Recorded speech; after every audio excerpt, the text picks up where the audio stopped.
He hablado y escuchado a todos aquellos que pudieran decirme lo que realmente pasó en 1531.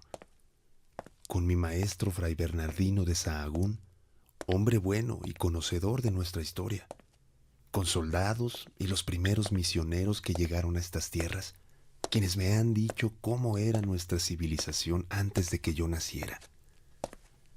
He compartido tardes enteras con el obispo Zumárraga y Juan Diego, que vivieron de manera portentosa la aparición de la perfecta Virgen María de Guadalupe en nuestro México, y a quien ahora pido su gracia y su guía para escribir lo que realmente pasó.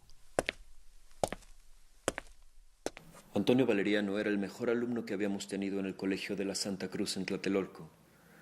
Un niño de la nobleza azteca que, al igual que otros niños nobles, venían con nosotros a recibir la doctrina de la fe católica.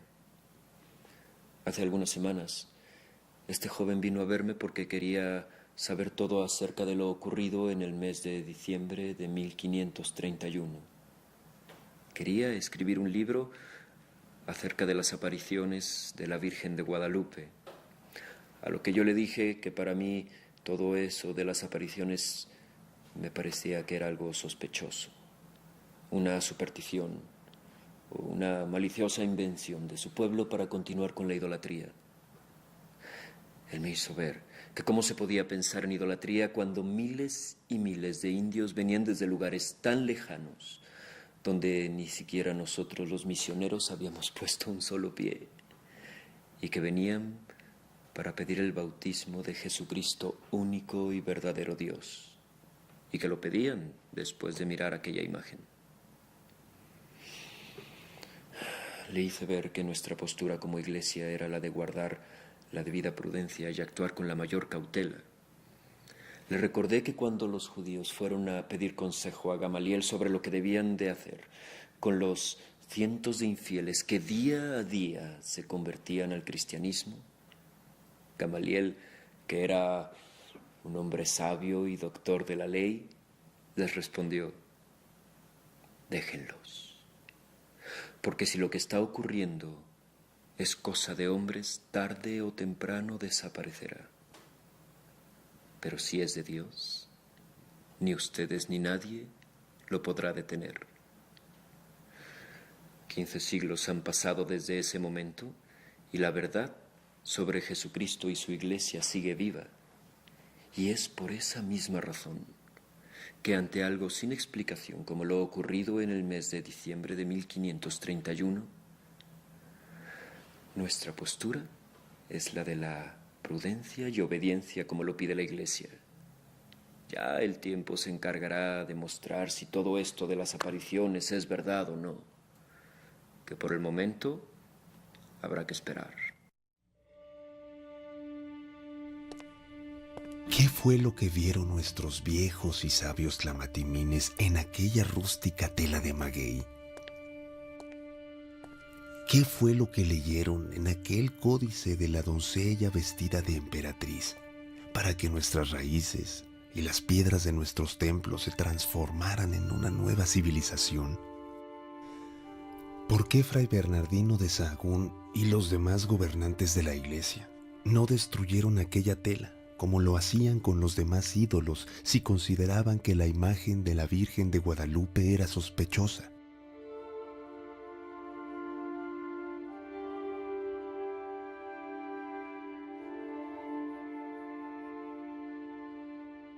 Cuando Valeriano viene a verme hace algunos días, manifestó su deseo de saber acerca del encuentro entre México y España.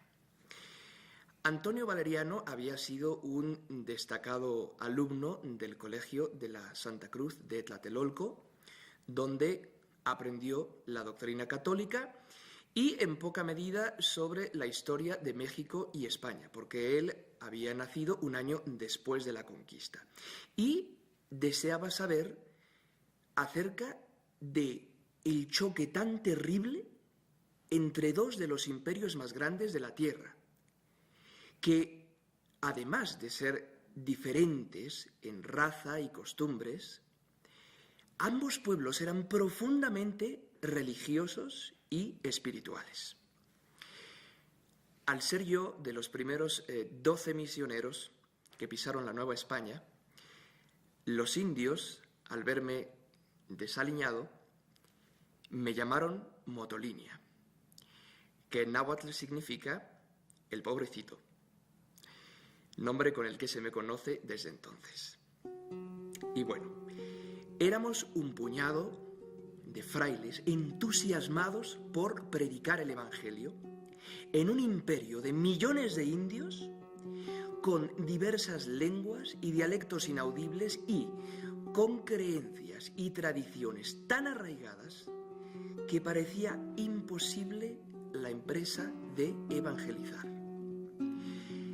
Los aztecas pasaron de ser un pueblo conquistador a ser un pueblo conquistado, donde la enfermedad de la viruela, que había llegado a estas tierras pocos meses después de la conquista, había matado a más de la mitad de la población.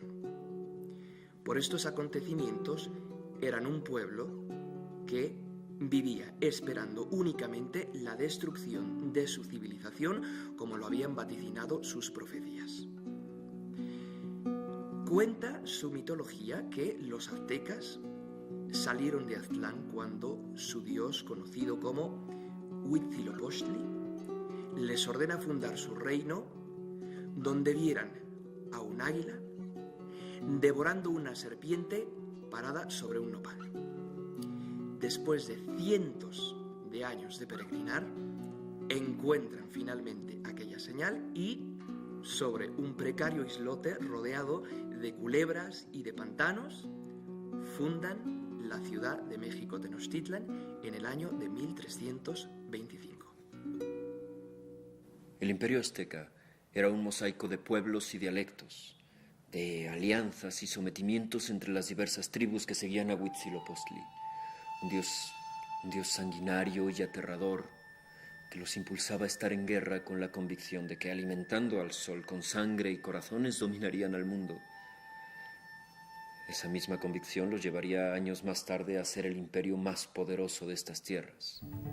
Y desde ese momento vivieron con la obsesión de ser hijos del sol y de luchar una batalla cósmica contra la luna para impedir la destrucción del universo.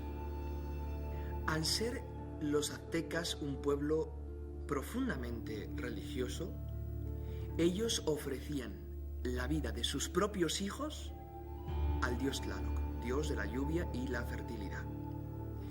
Lo hacían con un gran dolor, pero también con la convicción de que la sangre de sus hijos salvaría al mundo del inevitable cataclismo que destruiría su civilización y que sucedería durante la era del quinto sol. Esta profecía, que estaba inscrita en su calendario sagrado, marcaría el comienzo de los sacrificios humanos. La leyenda de los soles narra que los 4 soles anteriores habían sido destruidos y que la tierra había quedado en una absoluta soledad y oscuridad. Por tal motivo, los dioses deciden reunirse en la ciudad de Teotihuacán, que en náhuatl significa lugar donde se reúnen los dioses. Ahí deciden hacer fuego nuevo para que el primer dios que se arrojase a la hoguera sagrada pudiera convertirse en el nuevo sol. La leyenda narra que un dios fuerte y arrogante decide arrojarse al fuego, pero duda en el último momento dando un paso atrás. Al ver aquella cobardía, un dios viejo y enfermo, con gran dificultad para caminar, pero sin vacilación, se arroja a la hoguera, convirtiéndose en ese mismo instante en el nuevo astro luminoso. Y su rostro queda grabado en el centro de su calendario como el quinto sol.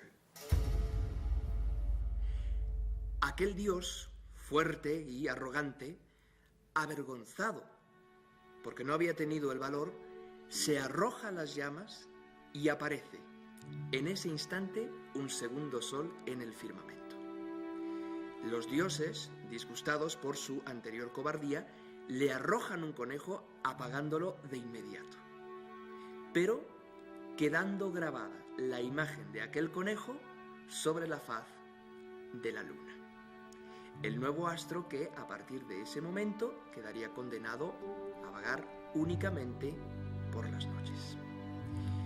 El relato cuenta que este nuevo sol brillaba pero que no tenía movimiento, por lo que los dioses deciden sacrificarse y entregar su sangre para alimentar al nuevo sol y que así pudiera comenzar su camino por el firmamento. Desde aquel entonces, cada vez que los aztecas descubrían que el sol se encontraba débil, como sucede en el solsticio de invierno, se realizaban cientos de sacrificios humanos para alimentar al nuevo sol, comenzando una batalla cósmica entre el sol y la luna, entre el día y la noche, de la luz contra la oscuridad, del bien contra el mal. Los sacrificios humanos eran un espectáculo diabólico y aterrador. Las víctimas eran colocadas en una plancha de piedra, donde 4 sacerdotes los sujetaban de pies y manos. Un sacerdote principal, con un fuerte golpe, encajaba en los pechos un navajón de pedernal. Metía la mano en esa herida y les arrancaba el corazón, que aún palpitando lo levantaba hacia los 4 puntos cardinales. Y después lo ofrecía al sol.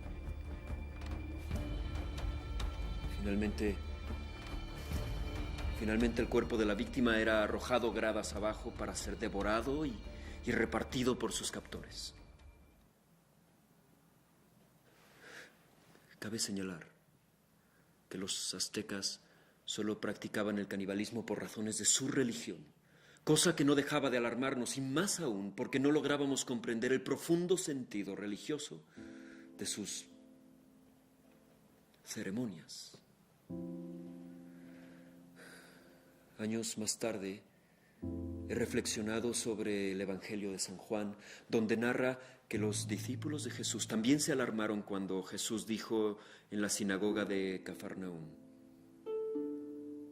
quien coma mi carne y beba mi sangre tendrá vida eterna. Ellos en ese momento tampoco comprendían la profundidad de las palabras de su maestro. Tengo que admitir que las creencias de los aztecas, aunque equivocadas, guardaban una gran profundidad. La mayoría de estas creencias estaban inscritas en una piedra de grandes proporciones que pronosticaba y marcaba su vida y sus costumbres, y que no solo era utilizada como algo sagrado, sino que también les servía de calendario. El calendario azteca vaticinaba que 4 siglos después de fundada la ciudad de Tenochtitlan, ocurriría un cataclismo de grandes proporciones que, con grandes movimientos de tierra, terminaría con toda su civilización. Durante el solsticio de invierno del final de cada siglo, los aztecas encendían fuego nuevo para animar al sol a seguir alumbrando un nuevo ciclo. Cada siglo de los aztecas era de 52 años, por lo que, si el terrible cataclismo vaticinado en su calendario sucedería 4 siglos o 208 años después de la fundación de Tenochtitlan, que fue en el año de 1325, la fecha señalada para la destrucción de su civilización ocurriría durante la era del quinto sol, cuarto movimiento, 13 caña, es decir, en el solsticio de invierno del mes de diciembre de 1531. Si bien todo esto suena sorprendente por ser la fecha en la que se dice ocurrieron las apariciones del Tepeyac, no menos sorprendente es que los aztecas celebraban en el mes de diciembre, precisamente durante el solsticio de invierno, la ceremonia del Panquetzaliztli, la más importante de su religión. Esta fiesta era tan importante para los aztecas como lo sería la Pascua para los judíos o la resurrección de Jesucristo para nosotros los cristianos. Existen grandes similitudes, pero también grandes diferencias entre estas tres religiones. Mientras los aztecas, en su fiesta del Panquetzalistli, encendían fuego nuevo y realizaban cientos de sacrificios humanos para ofrecer la sangre de sus víctimas al sol, los judíos durante su Pascua también encendían fuego nuevo, pero a diferencia de los aztecas, no sacrificaban seres humanos sino a un cordero para ofrecer su sangre como una ofrenda a Dios. Ahora bien, nosotros, los cristianos, durante nuestra Pascua también encendemos fuego nuevo, pero a diferencia de los aztecas y de los judíos, la sangre que ofrecemos no es la de cientos de seres humanos ni la de un cordero, es la sangre del Hijo de Dios que se ofrece a sí mismo para salvarnos. No es el hombre que sacrifica al hombre por Dios, sino es Dios mismo que se sacrifica a sí mismo por el hombre. Y este sacrificio del cuerpo y la sangre de Jesucristo se repite en los altares de cada Eucaristía. Al igual que los sacrificios, la guerra para los aztecas tenía también un alto sentido religioso. Más que aniquilar a sus enemigos, se trataba de conseguir la mayor cantidad de prisioneros que después serían destinados a los sacrificios humanos. Por esa razón se llamaban guerras floridas, porque se buscaba cosechar la mayor cantidad de corazones que después serían ofrecidos al sol. Para el prisionero, morir en sacrificio era un privilegio, ya que para el azteca la muerte tenía otro sentido. Para ellos, la forma de ganarse el cielo no era por cómo se vivía, sino por cómo se moría. Eran un pueblo tan coherente con su religión, que no había en el mundo idólatras tan entregados, ni reverenciadores a sus dioses como estos indios de la Nueva España. Fue hasta después que descubrí que no eran politeístas como todos pensábamos, sino monistas, es decir, que adoraban a un solo y único Dios, al cual conocían como Tloquenahuaque, el creador de todas las cosas, y al cual veían y adoraban de diversas formas e invocaciones. Moctezuma, emperador de los aztecas, era un hombre religioso y muy coherente con todo lo que creía. Los tlamatinimes y los sabios aztecas, acostumbrados a contemplar los astros para entender sus designios, pocos años antes de que llegásemos nosotros a estas tierras, le informan a Moctezuma que un cometa de largas colas sería visto en pleno día cruzando todo el país y que en un eclipse el sol sería devorado por la luna. Para un pueblo que estaba en una guerra cósmica durante la era del quinto sol, estos vaticinios eran algo aterrador, adquiriendo una importancia relevante a los ojos del emperador que influiría en la conquista de la Nueva España y en la evangelización. Si bien muchas de las profecías se estaban cumpliendo, la profecía que cambiaría el rumbo de la historia sería la de Quetzalcóatl. Para los aztecas, todo aquello que se arrastraba por el suelo, como el caso de la serpiente, tenía una relación directa con el mundo, mientras que las plumas de las aves representaban lo que se elevaba al cielo, es decir, lo divino.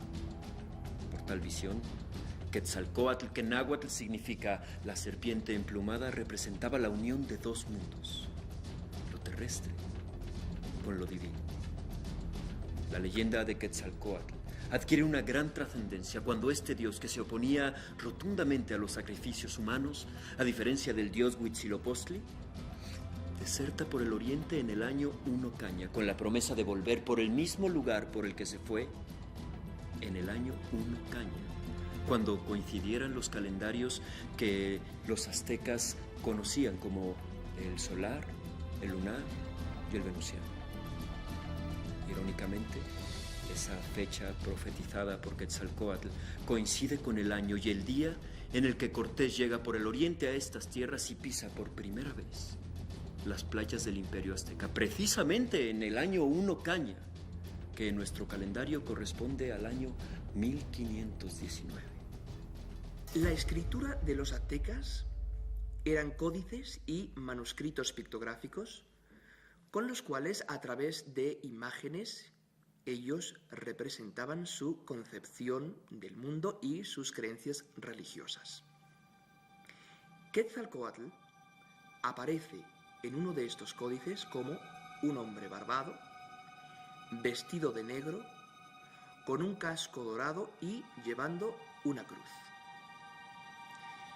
Cuando el emperador es notificado que unos hombres habían llegado por donde nace el sol sobre unas casas flotantes y que estos hombres habían pisado las costas de su imperio precisamente el día de la celebración de Quetzalcóatl, y que además coincide con que es Viernes Santo para los españoles y todos vienen vestidos de negro, y cuando le dicen que el jefe de estos dioses blancos es un hombre barbado, vestido de negro, con un casco dorado y que lleva una cruz, pues el emperador palidece y no duda ni por un instante que es el mismo Quetzalcóatl que ha regresado por el oriente a reclamar su reino. ¿No sería la llegada de estos españoles un designio de Dios para la evangelización de estas tierras que realmente no lo conocían? Recuerdo cuando, aún siendo un niño, escuché en el colegio de Tlatelolco al soldado español y a aquel sacerdote, quienes nos hablaron de su llegada a estas tierras bajo las órdenes de Cortés. Durante el reinado de los reyes católicos, don Fernando y doña Isabel, España logra la liberación de su territorio después de 700 años bajo el dominio de los árabes. En ese mismo año de 1492, un navegante de nombre Cristóbal Colón descubre el Nuevo Mundo y España pasa de la reconquista de su territorio a la conquista de nuevas tierras para el reino de Castilla y para la gloria de Dios. Aquel descubrimiento abría un mundo desconocido y lleno de riquezas, un mundo nuevo por conquistar, que hacía que la nobleza española, buscando aumentar sus fortunas, patrocinara nuevas expediciones que hablaban de ciudades llenas de oro, nuevas aventuras, leyendas maravillosas, por lo que soldados y exploradores nos embarcábamos, sin importarnos con ello dejar la propia vida. Fue en uno de esos viajes de locura cuando conocí a don Hernán Cortés, un hombre audaz y seductor, hábil como pocos para la guerra y para convencer a sus hombres del poder de la mano de Dios. La gran fe de Cortés, a quien dicho sea de paso le debo la vida, comenzó a dar sus primeros frutos desde nuestra primera llegada a México. Recuerdo que habíamos encontrado a unos sobrevivientes de un naufragio acaecido hacia 1511. Esos hombres habían vivido ya 8 años en tierras mayas aprendiendo el idioma, lo cual obró en nuestro beneficio. Uno de ellos, Gonzalo Guerrero, habíase casado con mujer maya y procreado a los primeros mestizos en estas tierras. El otro, Jerónimo de Aguilar, hombre de iglesia, fue utilizado por Cortés como intérprete junto con una mujer de nombre Doña Marina, mejor conocida como la Malinche. La Malinche era una mujer noble náhuatl que había sido entregada desde muy pequeña a un cacique de Tabasco, quien a su vez se la entrega a Cortés junto con 20 mujeres más. La Malinche, al hablar en náhuatl, su idioma natal, y en maya, es utilizada como intérprete, ya que Cortés se comunicaba en español con Jerónimo de Aguilar. Este lo hacía en maya con la Malinche y ella en náhuatl con los nobles mexicas. Siempre nos preguntamos si fue la suerte o la fe de Cortés lo que provocó el encontrar a aquellos náufragos que ayudarían a la conquista y a la evangelización de estas tierras. La fe de Cortés daba frutos en cosas inexplicables. Recuerdo que después de una batalla con los feroces tlaxcaltecas, los capitanes de Cortés y yo coincidimos en que la empresa de llegar a Tenochtitlan era una locura difícil de realizar. Presionamos a Cortés para abandonar la conquista y regresar a Cuba. Cortés, aún con heridas de la reciente batalla con los feroces tlaxcaltecas, solo escuchaba y en todo daba la razón. Pero cuando sus capitanes dejaron de hablar, los exhortó a ponerse en las manos de Dios, a confiar en Él, porque Él ayudaría a la victoria ante la urgencia de catequizar estas tierras. Fue entonces cuando sucedió algo inexplicable. Estábamos en vísperas de una batalla de nuevo con los tlaxcaltecas y aparecióse una comitiva de indígenas en son de paz, pidiendo ser aceptados en el bando español a fin de combatir a su mayor enemigo, el temido Moctezuma, emperador de la gran Tenochtitlan. Día inolvidable. Fue aquel 13 de octubre de 1519, cuando nos pusimos en marcha hacia México Tenochtitlan. Con un ejército de 500 totonacas y más de 50,000 tlaxcaltecas aliados. Al llegar a la gran Tenochtitlan, parecía que estuviésemos soñando. La ciudad lucía levantada monumentalmente en medio de lagos, rodeada de cerros y volcanes.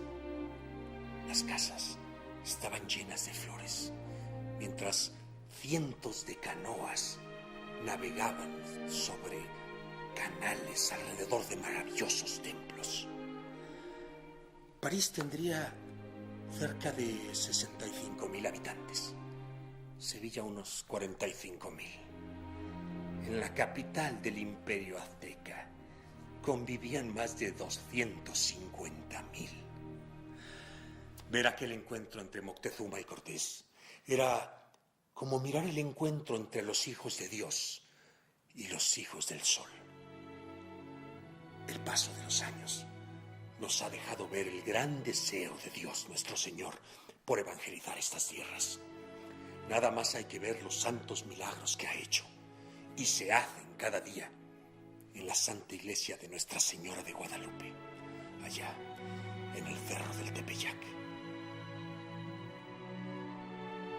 Para el azteca, solo aquello que tenía raíz y estaba fuertemente arraigado a la tierra de su pueblo era símbolo de verdad.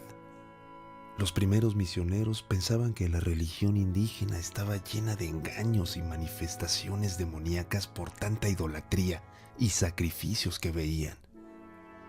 Al ver tales aberraciones, condenaron al infierno a nuestros antepasados por tales costumbres y tradiciones, sin saber que lo que estaban realmente condenando eran las verdades y raíces más profundas de nuestra civilización, ya que nuestros viejos representaban la sabiduría más arraigada de nuestro pueblo.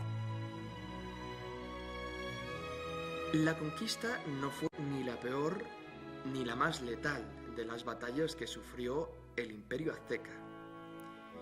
En una de las naves españolas que llegó a Veracruz, enviada por Diego de Velázquez para arrestar a Cortés, venía un esclavo negro que sufría viruela.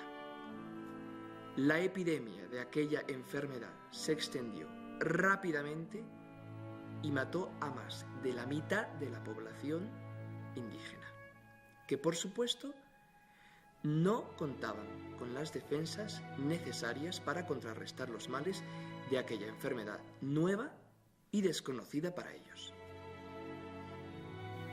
La Gran Depresión que experimentaba el pueblo azteca por la conquista y la muerte por viruela provocó que los indios se preguntaran lo inevitable.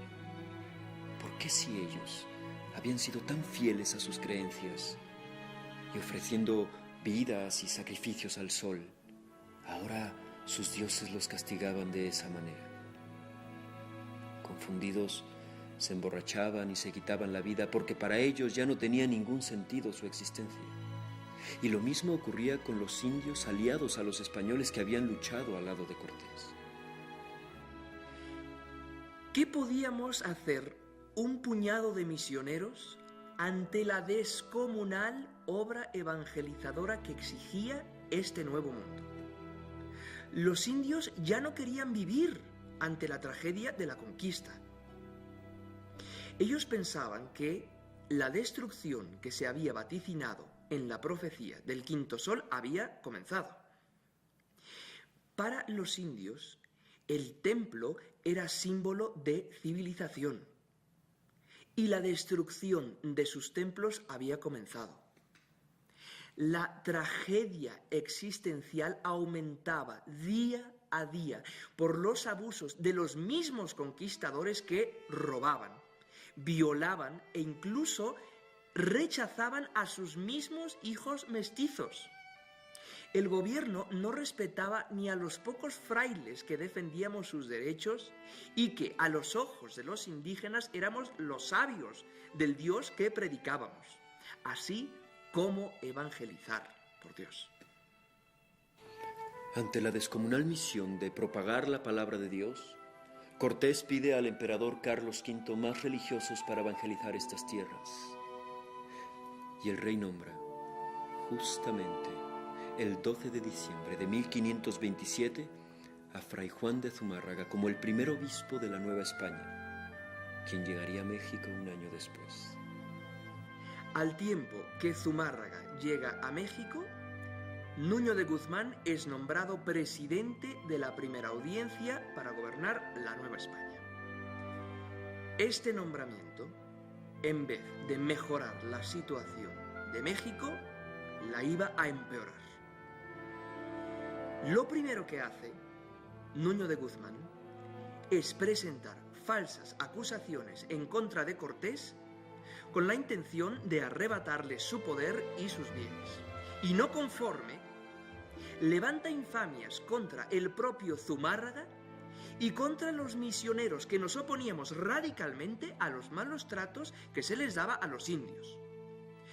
Cuando los frailes que estábamos aquí empezamos a predicar en contra de los abusos de la primera audiencia en los púlpitos, buscando que los indios confiaran en nosotros, se desata una terrible lucha entre gobernantes y misioneros. Uno de los oidores de la primera audiencia, de nombre Delgadillo, intentó asesinar al obispo, arrojándole una lanza, que gracias a la habilidad del obispo y a la ayuda de Dios, Zumárraga pudo evitar.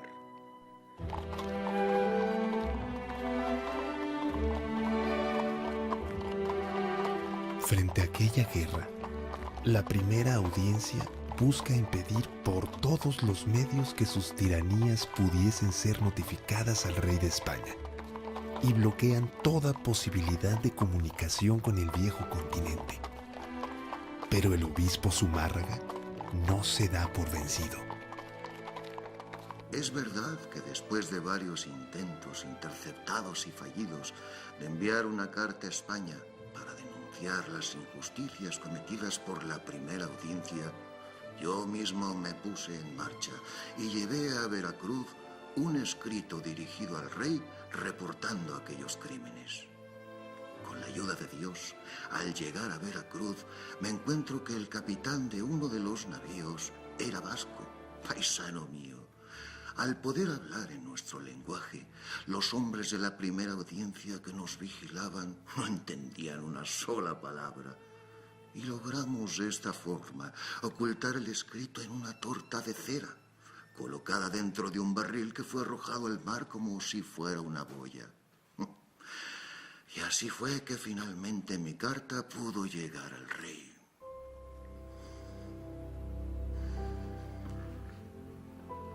Después de algunos meses de espera, no fue el rey quien me contestó, sino Dios. Consciente de que no existía salida humana para evangelizar estas tierras y salvar la terrible situación que se vivía en la Nueva España, al final de la carta que dirigí al rey, escribí una súplica a Dios pidiendo su intervención. Me parece bien informar a vuestra serenísima majestad de todas las injusticias y de lo que pasa aquí en la Nueva España. Porque si Dios no provee con remedio de su mano, esta tierra está a punto de perderse totalmente. Aquí se narra cómo hace poco y de manera portentosa se apareció la perfecta Virgen María de Guadalupe, la Madre del verdadero Dios, allá en el Tepeyac. 10 años después de haber sido conquistada la Ciudad de México en el año 1521, que para el indígena era el año 13 Caña, que significaba rumbo a la casa de la luz.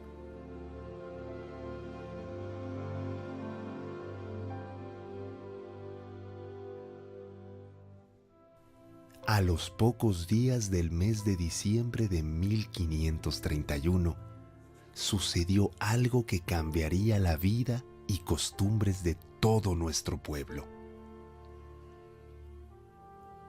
En la zona de Tulpetlac había un humilde macehual de 57 años, bautizado por los misioneros con el nombre de Juan Diego, ya que su nombre náhuatl era Cuautlatoatzin, que significa el águila que habla. Y al ser para los aztecas el águila la representación del mismo sol, su nombre significaba el mensajero de las cosas divinas. Era sábado y yo iba a Tlatelolco en busca de las cosas de Dios.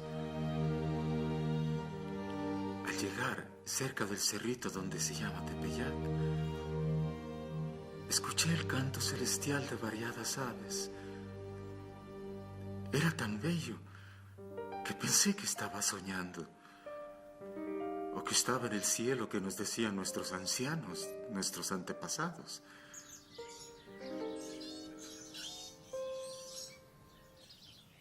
Allí estaba ella,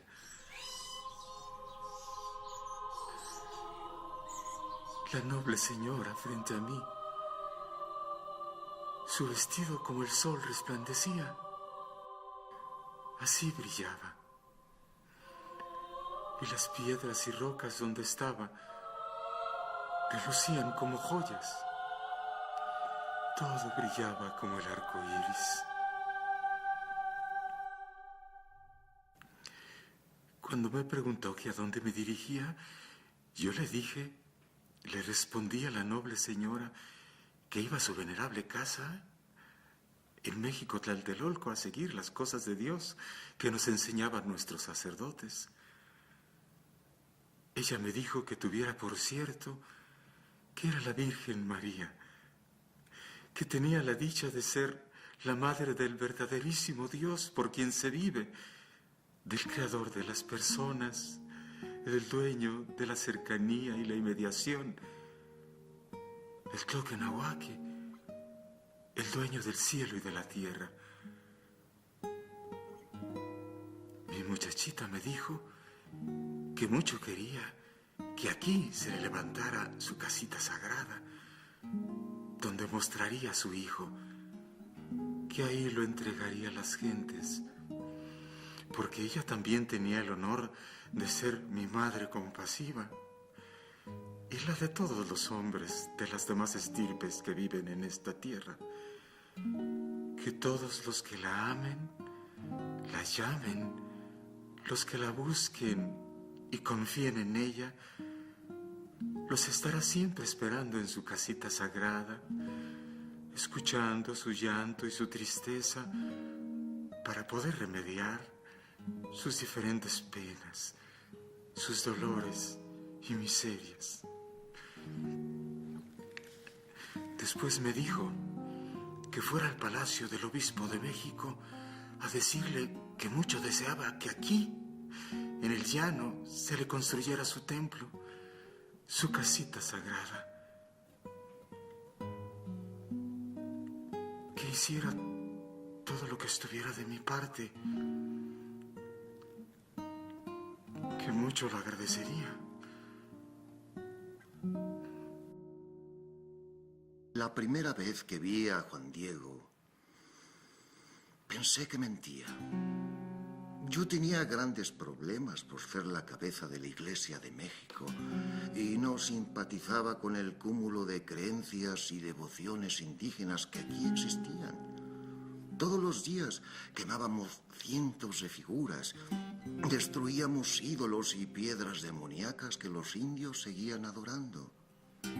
Además, al ser inquisidor de la Iglesia, yo había dictado ya sentencia en casos de idolatría y brujería en España y también en estas tierras. Y se presenta ante mí una mañana este hombre diciendo que se le había aparecido la Virgen María. ¿Cómo podía yo aceptar la petición de un indio recién converso diciendo que la Señora del Cielo le había pedido que se le construya un templo en el Tepeyac?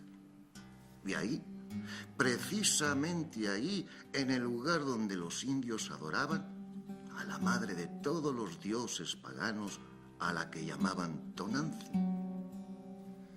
Lo despedí y le dije que viniera en otra ocasión, que otro día lo escucharía con más calma. Cuando regresé ese mismo día al cerro, mi muchachita ya me estaba esperando ahí donde antes. Yo le dije que fui a cumplir su venerable palabra y que el obispo me recibió amablemente, pero como que su corazón no lo había tenido por cierto. Yo le supliqué a mi niña que encargara su mandato a alguno de los estimados nobles, que fuera conocido y respetado para que sí le creyeran.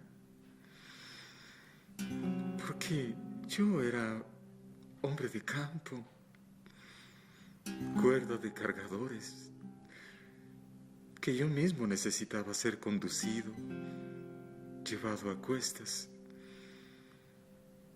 ya que no era lugar para mí allá donde mi niña me había enviado. Pero ella me dijo que no eran escasos sus servidores ni sus mensajeros, y que era muy necesario que yo volviera con el señor obispo para que se construyera su casita sagrada, que le dijera que la siempre Virgen María, la Madre de Dios, me enviaba a mí como su mensajero.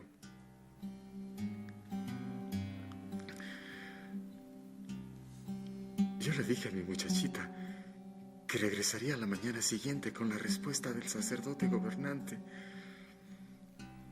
que mientras tanto descansara otro poquito.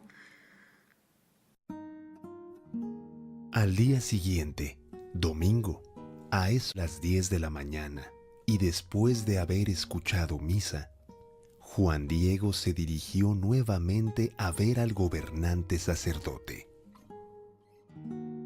Cuando Juan Diego regresó el domingo 10 de diciembre por la mañana, se arrodilló y lloró. Me suplicó que le creyera que él era un mensajero de la Reina del Cielo, quien pedía su casita sagrada en el Tepeyac. Le pregunté que dónde la había visto, que cómo era ella, muchas cosas para cerciorarme. Y todo, absolutamente todo me lo dijo. Entonces le pedí una señal, algo que pudiera demostrar que realmente era un mensajero de la Madre de Jesucristo, y que se marchase y que no volviese hasta entonces. Juan Diego se retiró con la cabeza baja y mandé llamar a 2 de mis sirvientes para que lo siguiesen y viesen con quién hablaba. Pero no sirvió gran cosa, porque al poco tiempo volvieron diciendo que lo habían perdido al llegar al puente del cerro y que sin explicación alguna él había desaparecido.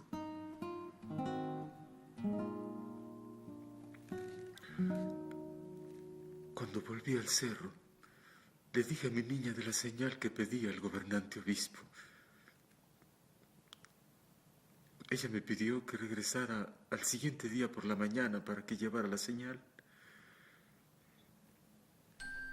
Pero ya no volví, porque cuando llegué a la casa, mi tío se estaba muriendo y me rogó que fuera de madrugada a llamar a uno de los sacerdotes de Tlatelolco para que pudieran confesarlo y prepararlo a bien morir. Porque ya no sanaría. El viejo estaba agonizando. Se estaba muriendo. Al igual que todo nuestro pueblo después de la llegada de los españoles.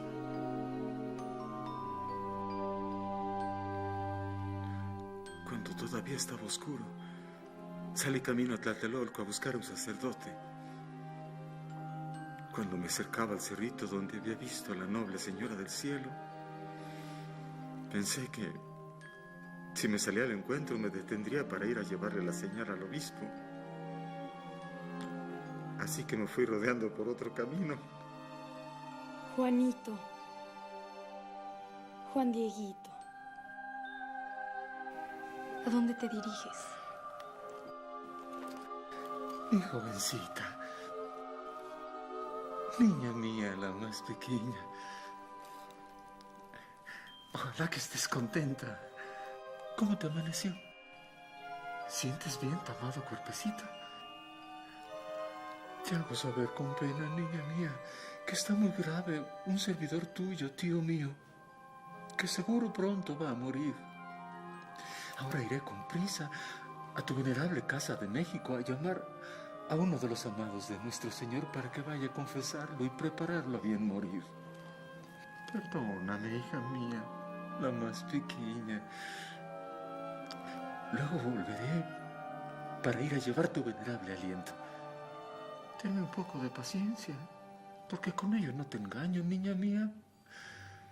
Mañana sin falta volveré a toda prisa. Escucha, hijo mío, y ponlo en tu corazón. No temas esta enfermedad ni ninguna otra enfermedad. No estoy yo aquí que tengo el honor y la dicha de ser tu madre. No estás bajo mi sombra y mi resguardo. No soy yo la fuente de tu alegría. No estás en el hueco de mi manto o en el cruce de mis brazos. ¿Acaso tienes necesidad de alguna otra cosa?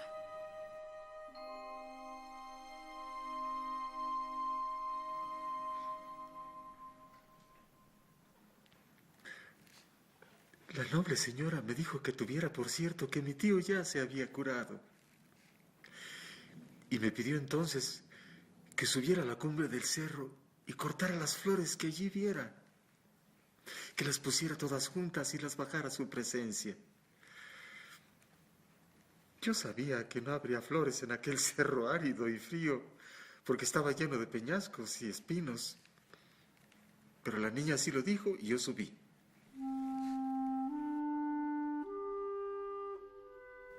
Cuando subí a la cumbre del cerro, me maravillé de ver cuántas y variadas flores allí había.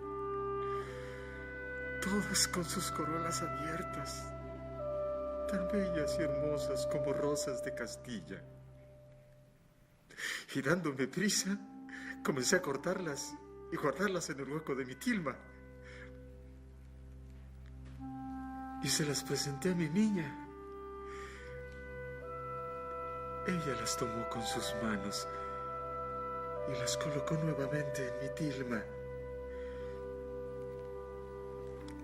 Y me dijo que las llevara al obispo de su parte, que con ello cumpliera su voluntad.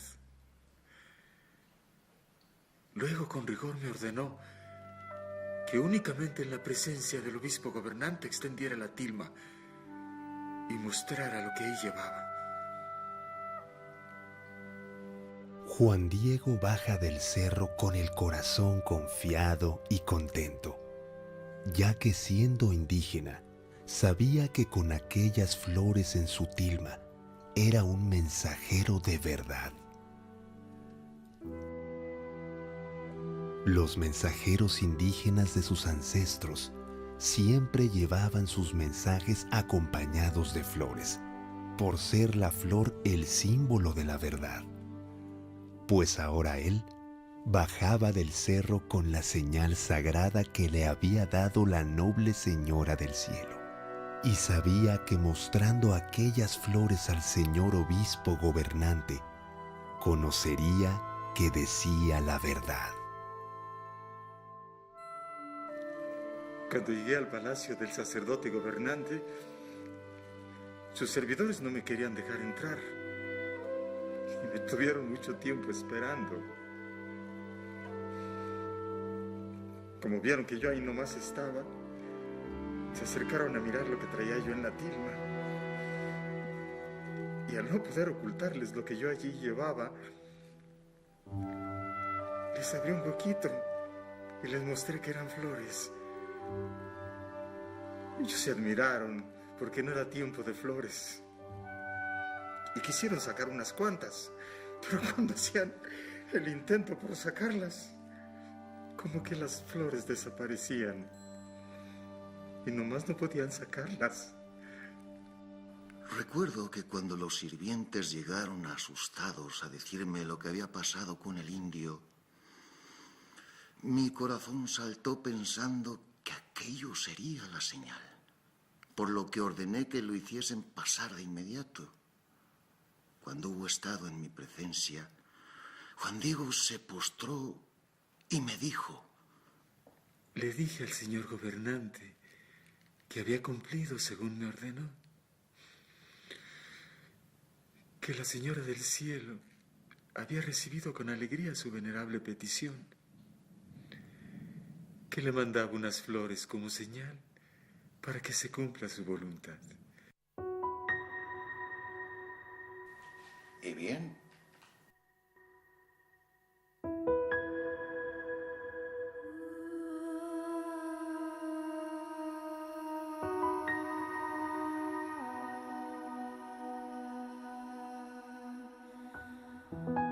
Perdóname por no haberte creído.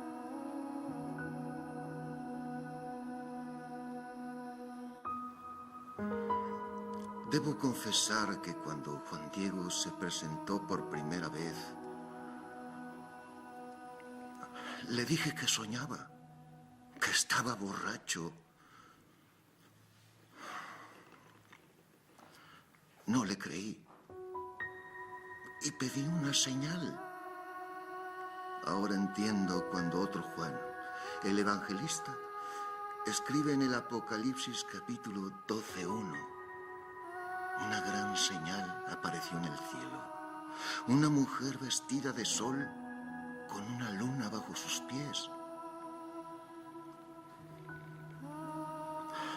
En la carta que le envié al rey, como mencionaba, pedía la intervención de Dios para salvar estas tierras. Meses después, Dios escucha a su obispo de México y envía su respuesta con su madre a México. Y yo no le creí.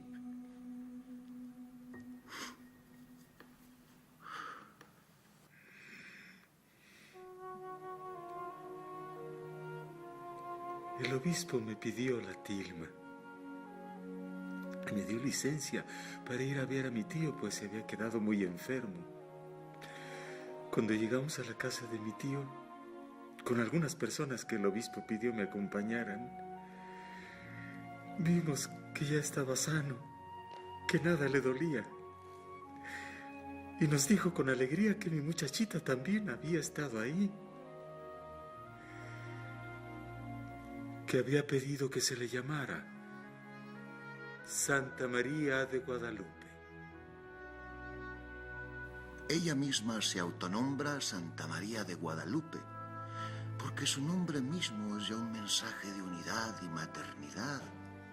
María, nombre judío que significa la escogida por Dios, y Guadalupe, Al ser de origen árabe, la Virgen con su nombre está uniendo a dos pueblos que siempre han estado en conflicto, y con su imagen mestiza une también a dos grandes imperios, a España con México. Pero no únicamente con su nombre une a estos cuatro pueblos profundamente religiosos que parecieran ser incompatibles de por sí, sino que con su mensaje de maternidad universal abraza a las distintas razas y pueblos de toda la humanidad. Mientras que en Europa, por la reforma protestante de Lutero de 1517, la Iglesia Católica perdía a 8 millones de católicos, aquí, en el Nuevo Mundo, se convirtieron más de 9 millones de indígenas en unos cuantos años. A los pocos días de las apariciones, construimos una ermita en el lugar mismo que la Virgen le había señalado a Juan Diego. Los indios venían de todas partes a bautizarse y a ver a la Madre del Cielo plasmada en un códice sobre la tilma de un indio como ellos. Al extenderse la noticia de las apariciones de la Señora del Cielo, los sabios y tlamatimines indígenas se reúnen en la pequeña ermita para indagar frente a la imagen tan portentoso acontecimiento. Más que una imagen, ven un códice, en cuya lectura descubren la explicación de todos los acontecimientos que por siglos estaban esperando. Por los colores que vestía, sabían que era una doncella noble, una emperatriz, ya que solo el emperador azteca podía usar ese color azul verdoso en sus vestiduras, que era símbolo de unidad entre el cielo y la tierra. Aquel manto azul verde, tachonado de estrellas, representaba el cielo, y su vestido rosado, adornado con figuras florales, la tierra. Es decir, la Virgen estaba vestida con el universo. Dentro de la sociedad indígena, la tilma era un indicativo del nivel y condición social de una persona. Solamente los nobles tenían permitido decorar y colorear su vestimenta.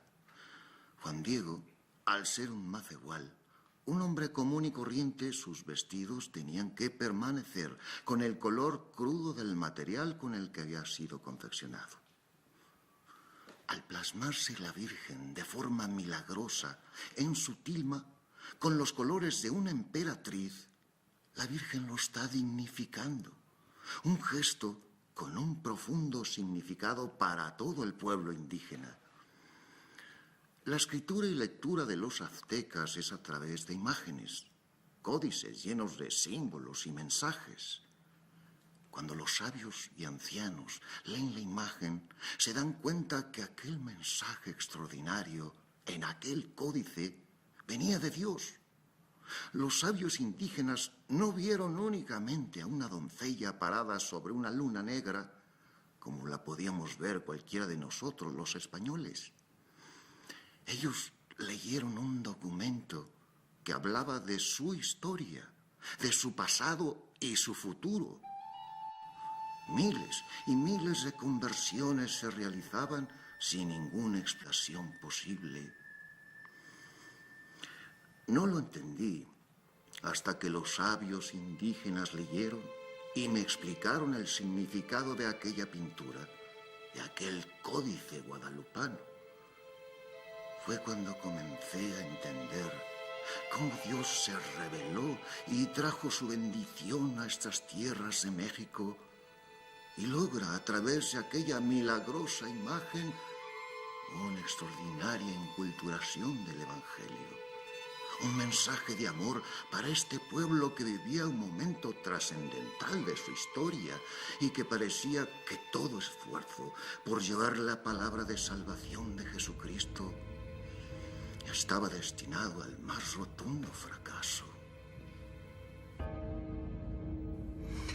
El ángel bajo la luna con las alas de águila y no de paloma como sucedía en la mayoría de las pinturas de Europa, representa un mensajero del cielo, ya que por ser el águila, el ave sagrada y la única que podía alcanzar las alturas para llevar la sangre de los corazones que eran sacrificados como alimento del sol. El águila, para el pueblo mexica, tiene un gran significado, ya que fue el símbolo que señaló el sitio en donde debían de fundar su civilización. Pero el águila también adquiere un gran significado para el pueblo católico. El evangelista San Juan, un gran mensajero de Dios y compañero inseparable de la Virgen María, es representado con la figura de un águila. Lo sorprendente es que otro Juan, un gran mensajero de Dios en estas tierras y también un compañero inseparable de la Virgen de Guadalupe, en su casita de México, y quien fuera bautizado como Juan Diego. Su nombre en náhuatl era Cuauhtlatoatzin, que significa el águila que habla.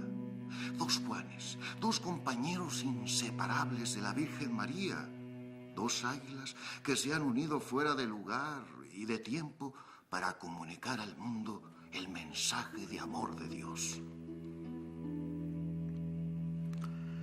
Al tener el ángel el rostro de un viejo, representa la sabiduría indígena, y al tomar con su mano derecha el manto azul lleno de estrellas que representa el cielo, y con su mano izquierda el vestido rosado que representa la tierra, les dice a los indígenas que el cielo y la tierra han quedado hermanados por la sabiduría de Dios, que ya no hay conflicto ni guerra cósmica, que todo el universo se encuentra en armonía en la figura de la Virgen María. Los sabios indígenas, además de ver a una emperatriz, también vieron a una doncella encinta, una mujer de Adviento embarazada, como lo indica la cinta oscura que tiene sobre su vientre, símbolo de una mujer encinta para los aztecas. Ven a una joven doncella porque sus códices indicaban que las mujeres casadas debían peinarse con una trenza sobre la cabeza, mientras que las vírgenes lo hacían con el cabello liso y hacia abajo, como la Virgen de Guadalupe se presenta, que para los aztecas era signo de virginidad. Ahora bien, lo trascendente del códice es que descubren que aquella doncella virgen y embarazada es la Madre de Dios, tal y como ella misma se lo había dicho a Juan Diego en sus apariciones. Los sabios aztecas lo descubren porque en la túnica de la Virgen aparece el elemento modular y más importante de todo el códice, el jazmín de 4 pétalos, la flor solar en X, el quinto sol, al cual consideraban Dios. Los sabios comprendieron estar ante una mujer virgen y encinta, tan inexplicable para ellos como para nosotros. Una doncella que lleva en su vientre el único y verdadero Dios para quien se vive, dejando atrás la convicción de que la era del quinto sol sería el final de la humanidad. Ahora veían que María de Guadalupe lo llevaba en su vientre y que había venido a su pueblo para dar a luz al verdadero sol, el único y verdadero Dios. Los lamatimines nos explicaron que los arabescos de su vestido son 9 flores extrañas y que eran símbolos de la verdad, ya que para los indígenas la verdad era aquello que tenía raíz y era representado como flor y canto, la belleza de lo auténtico que solo se podía encontrar arraigada en lo más profundo de la raíz de su civilización. Por eso la verdad se representaba con la hermosura del canto y la poesía, y pictóricamente lo hacían con la belleza de una flor. Por esta razón, las flores eran símbolos de verdad y eran utilizadas por los mensajeros aztecas para transmitir sus mensajes. Por eso la Virgen también las utilizó como una señal de verdad para que se le construyera su templo. Las raíces de estas flores que aparecen en el vestido rosado de la Virgen nacen del manto azul lleno de estrellas, es decir, están arraigadas en la verdad celestial. Al igual que lo dibujaban en sus códices, las corolas de las flores del vestido se pintaban en forma de un cerro y los tallos en forma de río. El cerro significa protección y el agua vida. Por consiguiente, la flor aquí dibujada como cerro agua representa para los aztecas pueblo, ciudad o civilización. Todas estas flores terminan en punta, es decir, son cerro punta o cerro nariz, que es el significado de la palabra Tepeyac. El códice de la Virgen está diciendo que su templo, símbolo de civilización, se construyera en el Tepeyac, el cerro punta que tiene sus raíces arraigadas en el manto de la Virgen lleno de estrellas, como símbolo de una verdad celestial. La Virgen está parada en el centro de la luna, es decir, en el centro de México, ya que la palabra México en náhuatl significa ombligo de la luna. Ella está danzando y orando sobre México y delante del sol, ocultando al astro luminoso, provocando un eclipse que hace que la luna en la que está parada sea negra. Los medallones que los indios colocaban a sus ídolos tenían un profundo significado religioso. Al llevar la Virgen un medallón al cuello con la Santa Cruz, está manifestando su propia consagración a Jesucristo, su Hijo y verdadero Dios, a quien conocían por la doctrina de los misioneros y sabían que se había sacrificado en la cruz por todos los hombres. La Virgen pide un templo, que el templo para el azteca era símbolo de civilización. Pide que se le construya su casita sagrada para mostrar su amor y ofrecer el sacrificio de su Hijo en cada Eucaristía. Con esto nos está diciendo que ya no hacen falta más sacrificios ni de corderos, ni de corazones de hombres, porque su Hijo Jesucristo, el Hijo de Dios, se ofreció a sí mismo en sacrificio para la salvación de toda la humanidad. No cabe duda que los sacrificios humanos de los aztecas estaban equivocados y nosotros, al llegar a ver tales aberraciones, condenamos al infierno a todo este pueblo, sin entender ni comprender siquiera la pureza de intención con que lo hacían. Pero ella sí lo entendió. Y con su mensaje de amor les dijo a todas esas mujeres indígenas que habían ofrecido a sus hijos en sacrificio para salvar el universo, que no las condenaba, que entendía y comprendía su dolor por haber entregado a sus hijos a la muerte en sacrificio, porque ella misma, y con el mismo dolor, también había ofrecido a su hijo en sacrificio para la salvación de toda la humanidad. La Virgen amó y comprendió a este pueblo y pide su casita sagrada aquí en México porque ella quiere quedarse a vivir aquí y deja la promesa de ayudar y dar consuelo a todo el que venga a verla a su casita sagrada del Tepeyac. San Juan en el Apocalipsis capítulo 21 que dice: tuve la visión de un cielo nuevo y de una nueva tierra. Esta es la morada de Dios entre los hombres. Será su pueblo y Él mismo será Dios con ellos. Enjugará toda lágrima de sus ojos y ya no existirán ni muerte, ni gemidos, ni penas, porque todo lo anterior habrá pasado. Para los indios el fatídico momento de su conquista y la destrucción que esperaban ha pasado. Porque con el nuevo templo del Tepeyac ha comenzado una nueva civilización y una nueva tierra de esperanza. La Virgen María de Guadalupe promete ayudar a construir la cultura de la vida y la civilización del amor, y nos espera en su casita sagrada para consolarnos y llevarnos de la mano a la presencia de nuestro Creador. Con su mensaje nos enseña a entender la grandeza del amor de Dios con un mensaje maternal universal, un mensaje que trasciende del sí del Nazaret al aceptar ser la esclava y la madre de Dios, a un segundo sí que aceptó en el Calvario como madre ahora de toda la humanidad. Ella nos pide que no tengamos miedo, porque siempre estará esperándonos y para darnos amor y consuelo y la fuerza para que podamos cumplir con cada uno de nosotros con la responsabilidad que nos corresponde por ser hijos de Dios. Y nos pide, como se lo pidió a Juan Diego, que seamos sus mensajeros para extender sobre la tierra el reino de Dios.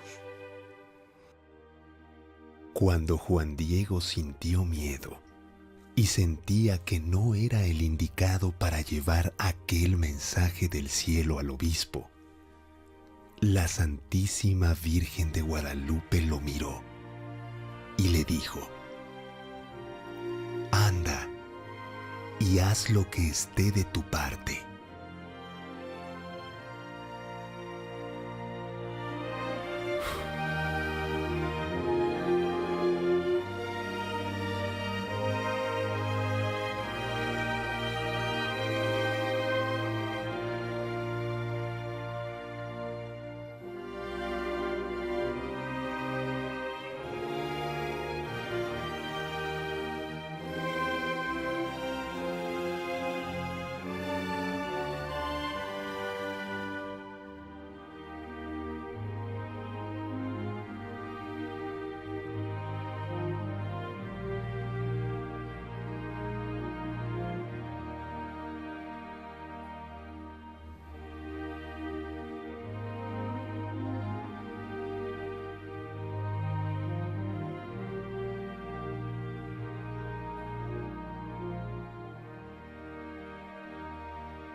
Yo te saludo, María,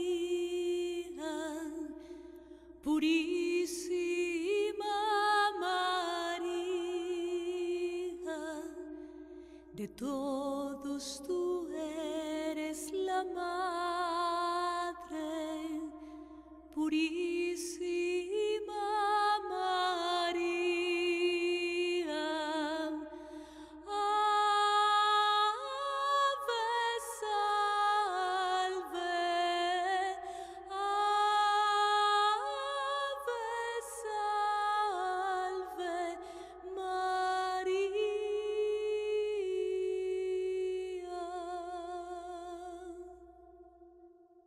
Yo te